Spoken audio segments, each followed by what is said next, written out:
कात्रज शनिवार को पुणे महानगरपालिका आयुक्त, महानगरपालिका अधिकारियों और विधायक योगेश टिलेकर ने कात्रज चौक और कात्रज कोंडवा रोड का निरीक्षण किया। इस दौरान शिवसेना उद्धव ठाकरे गुट के नेता बसंत मोरे ने 25 से 30 कार्यकर्ताओं के साथ विरोध प्रदर्शन किया। इस विरोध प्रदर्शन के दौरान बसंत मोरे और उनके समर्थकों ने नारेबाजी की। कटराज चौक में संजय गुगली की 39 गुंठा जमीन को नगरपालिका ने अपने कब्जे में लेकर 21 करोड़ रुपए मुआवजा दिया है, लेकिन हकीकत में जमीन का उपयोग 39 गुंठा क्षेत्र के लिए नहीं बल्कि 50 साल पहले के लिए पंपिंग स्टेशन और राजीव गांधी प्राणी उद्यान के लिए हो रहा है। जिस जमीन के लिए नगरपालिका ने भुगतान किया उसकी मापी की जानी चाहिए। इन सभी प्रकार की जमीनों की वरिष्ठ स्तर पर जांच की जानी चाहिए और दोषियों के खिलाफ कार्रवाई की जानी चाहिए। साथ ही 1972 में सूखे के दौरान कात्रज गौठान के पास बनी जमीन जो उपयोग के लिए उपयुक्त है वह आवासीय क्षेत्र बन गई है। शिवसेना उभाटा नेता बसंत मोरे ने चेतावनी दी है कि गांव की सड़क बंद करने का सपना मत देखो। इस पर उपस्थित व्यक्ति का जवाब भी पूछा गया। उसके बाद बिना अनुमति के विरोध प्रदर्शन करने पर वसंत के खिलाफ भारतीय विद्यापीठ पुलिस स्टेशन में सार्वजनिक आंदोलन निषेध के तहत मामला दर्ज किया गया है। कल आपको बता दें, कल पुणे मनपा आयुक्त और विधायक योगेश टिलेकर का दौरा था। हमारा उस पर कोई विरोध नहीं था, मगर उन्होंने सभी दलों के नगर सेवकों और प्रतिनिधियों के रूप में किसी को बुलाया नहीं। क्या आप नहीं देख सकते हैं कि हम पिछले 15 सालों से कात्रज और उसके आसपास के इलाकों में दिन रात हमने भी काम किया है। उन्होंने कात्रज के लिए क्या योगदान किया है। कात्रज कोंडवा रोड पिछले कई सालों से रुका हुआ है। क्या वे अपने विफलता को छिपाने के लिए सब्र कर रहे हैं?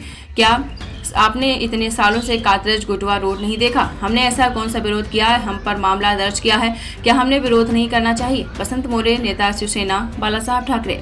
आंदोलन करायची नाही।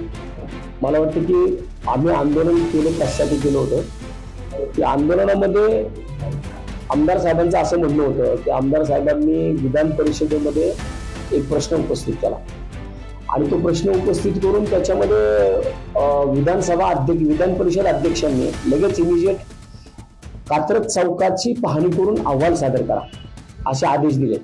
त्यामुळे ते तिथं आले होते आणि ते तिथं आल्यानंतर मग आमचा प्रश्न त्यांना एवढाच होता की आता 18 वर्ष झाले कात्रज कोंडवा रोडचं काम चालू आहे। मग 18 वर्षामधले सगळेच वर्ष 18 वर्षातले जवळजवळ 20 ते 22 वर्ष 2002 पासून त्यांच्या घरातला नगरसेवक आहे। शिवाय ते स्वतः 5 वर्ष आमदार होते। आता 1 वर्ष झाली विधान परिषदेचे आमदार आहे। मग इतक्या वेळा तुमच्या हातामध्ये सत्ता असताना तुम्ही विधानसभेत अथवा विधान परिषदेमध्ये कात्रज कोंडवा रोडचा प्रश्न का नाही उपस्थित केला?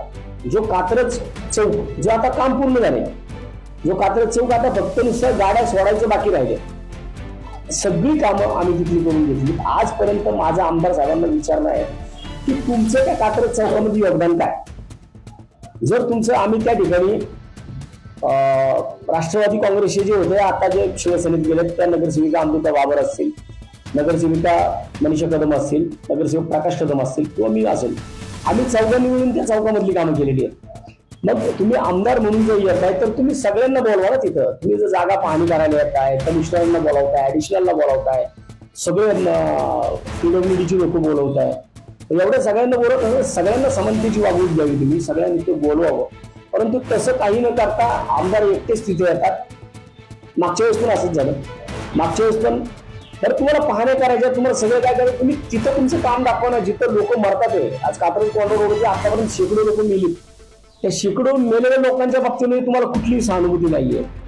आता सुद्धा मी इस्कॉन टेम्पल चौकातच आलोय, प्रचंड ट्रॅफिक जाम आहे इस्कॉन टेम्पल चौकामध्ये आणि या ठिकाणी जे प्रेशर टाकून तिथले बॅरिगेड्स काढण्यात आले त्याला माझा पहिल्यापासून विरोध होता। जोपर्यंत पुलावरचा रस्ता सरळ होत नाही तोपर्यंत कोणते बॅरिगेड्स काढू नका। मग ते बॅरिगेड्स का काढले? मग बॅरिगेड्स प्रशासनाने कोणाला विचारून काढले, कुणाच्या दबावाखाली काढले? म्हणजे कुठल्या गोष्टींचा खुलासा होत नाही, तुम्ही आपलं काही चमकोगिरी करताय। आम्ही आमदारांच्या चमकोगिरीला आमचा विरोध होता, म्हणून आम्ही त्या चमकोगिरीच्या विरोधामध्ये तुम्हाला काय काम दाखवायचे ते तुम्ही कात्रज कोंडवा रोड पूर्ण करून दाखवा। जो 18 वर्षापासून प्रलंबित आहे तिथं तुम्ही काम दाखवत नाही। जो पूर्ण झालेला कात्रज चौक आहे म्हणून आम्ही त्या ठिकाणी आयत्या वेळेला तुम्ही नागोबा आला म्हणून आम्ही प्लास्टिकचे नाग तिथे घेऊन गेलो। आता पोलीस आम्हाला सांगतात की तुम्ही प्लास्टिकचे नाग आणले होते त्यामुळे लोक घाबरले असतील आणि तुम्ही अधिकाऱ्यांनी दिले असते। प्लास्टिकच्या नागांना लोक घाबरतात असे पोलीस लोक सुद्धा आम्हाला स्टेटमेंट करतात। पण मला पण माहित नव्हतं, मला एका पत्रकार बांधवाचा फोन आला की तुमच्यावरती गुन्हा दाखल झाला। तेव्हा मी स्थानिक पीआयना त्यांना फोन करून विचारलं कसला गुन्हा दाखल झाला, त्यामुळे तुम्ही निदर्शनं केली, तर त्या ठिकाणी कुठले पोलीस नव्हते। मग पोलीस नसताना सुद्धा सुमोटो गुन्हा कसं काय दाखल झाला?